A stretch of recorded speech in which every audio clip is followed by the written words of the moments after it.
Hello, my name is Andres Escobar, and this is activity 3 for microcontrollers. So in this activity, we'll be using the PIC 16F FA77A, the one that is, the one that is described here.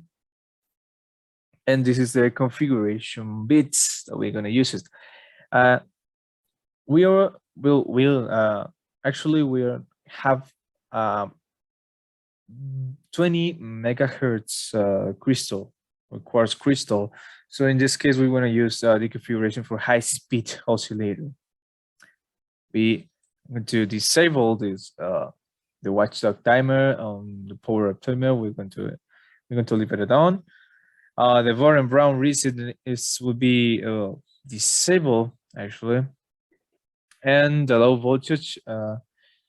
This is to program our PIC. So we're gonna set it as off, so we can use high voltages, or at least more than 4.75 voltage. So we put the code protection bit on. Actually, we don't need it, but we're gonna use it. We're gonna leave it there that way. So here we include this library for the.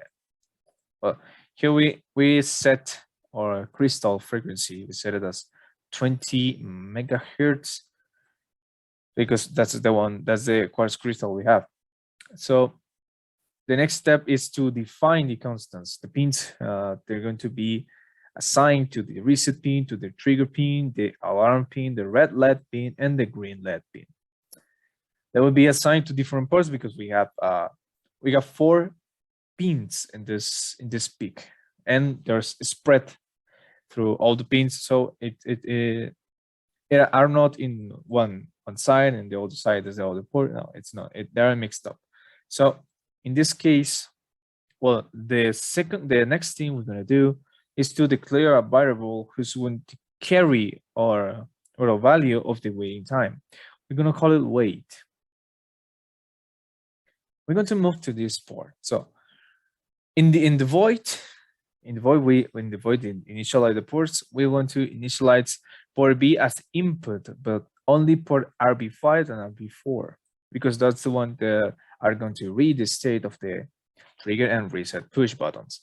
In the tree C, we're only using from pin 7 to 3, we set it as an output because we're only using those pins in the port C. And on trees D, we're gonna use all the trees D port, all the port D as an output.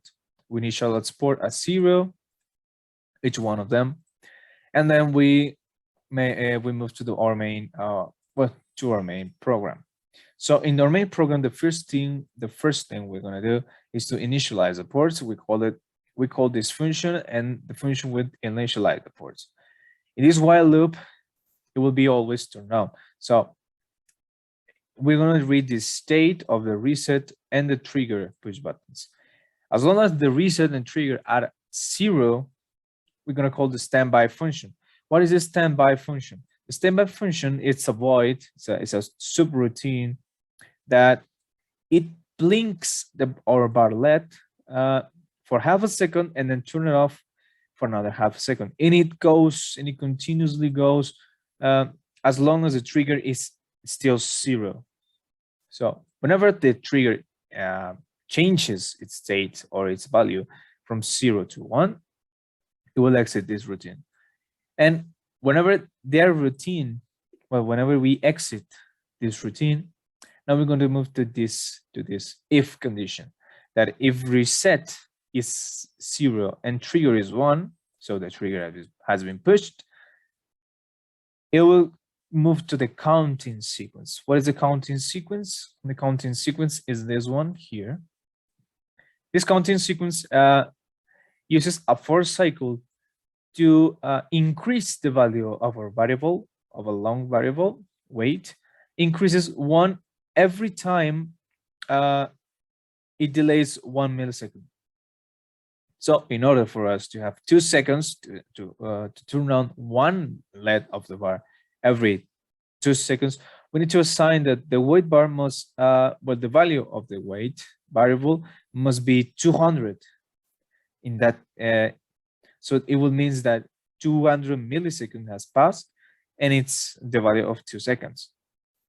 So it will keep increasing our for cycle. It will be evaluating each one of these if conditions. Each one of them will be 1, 2, 3 until it reaches 2000. So when it reaches 2000, it will turn on the first LED from the bar.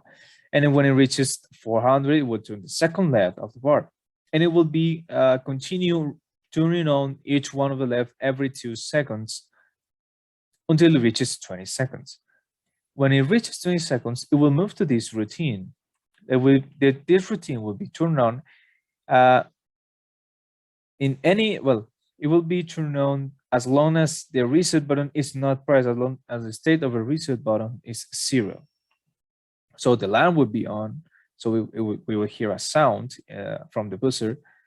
The red LED will be on, and 200 milliseconds later will be turned off, and the green LED will be turned on. And this routine will, as we said before, will continue as long as the reset button is not pressed. When the reset button is pressed, it will exit this routine. And once, as we configure this with a push button, we're going to release it. And in the moment that we release it, this condition will activate, because in what moment will be 1? We don't have a condition to be 1 here, but we take into consideration that in the moment we press this button, the reset button, it will exit this routine. And the time for us to leave the button is like, I don't know, half a second maybe. It will evaluate this state and it will return to the routine that's called standby, because the reset button, when we release it, it will be 0 and the trigger is not pressed, so it will be 0 too. And we will go again, go back to the standby routine. It will execute, well, as we said before, as long as the trigger button is not pressed. Now we move to the Proteus simulation. We have already uploaded our file in the microcontroller, so we will see it working. As we said before, when we turn on the simulation and it's on our peak is energized, it will blink this bar LED every half a second. So let's see if it works. And as we can see, every half second it's blinking. It's waiting for us to trigger, well, to enter a pin in the trigger section. So when we press the trigger button, it will start counting from 0 to 2, and it will turn on 1 LED.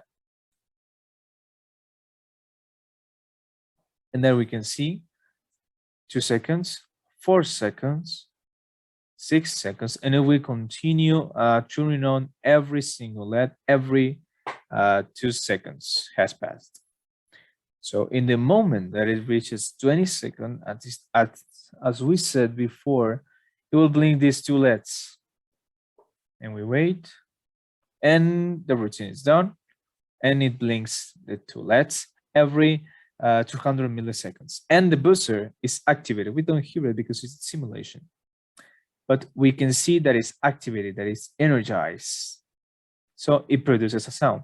And whenever we press this reset button and it's still in this routine, it will exit this routine and will evaluate as 0 when we release the reset button, and it will be and it will go back to the routine that it blinks this bar LED. So and we release it, and it goes again to the blinking bar routine that's called standby. Now let's see it in our hardware, in our physical hardware. Now, moving on to the hardware section, we have this circuit that is built in a protoboard. We follow the instructions that we follow the design circuit that we simulate on Proteus. So here we have the oscillator. Here we have the connections for the here we have the connections for the push buttons, S is the booster, and the two LEDs, red and green, will be toggling when we push this trigger. So as we can see now, it is only it's only blinking the ball LED because it is waiting for us to trigger to trigger an instruction, right? To push this button, and it's called trigger, and it will send the instruction that will make the routine to start counting from 2. Well, every 2 seconds we'll turn on the LED, turn on one LED until it reaches 20 seconds, and we start toggling this LED, which is LED, and we'll activate the alarm. So let's push the trigger button. So now, as we can see, it is beginning to count from every 2 seconds, and it's turning the LEDs for each 2 seconds that has passed. So when it reaches 20 seconds, almost there, and as you can see, well, it's blinking too hard, but as you can see, well, the blinking is every 200 milliseconds, because I configure that way because it would look like more like an alarm. That it was toggling red and green, red and green, red and green, and the alarm keeps going until we press this reset button. So in the moment we press this reset button, you should go back to the toggling routine, where it turns on and turns off this LED this half a second. So you continue doing this over and over again until we push this button again. So if we push it again, it will start the routine again. So it goes and on. So this is a reset button. So it calls a function named standby, which is toggles the LEDs, and as a note, it only calls the function when the routine has finished counting the 20 seconds, and it enters into this phase of the routine. So you can stop it when it's counting. So if I press this button, and it goes to the routine again, it's called standby.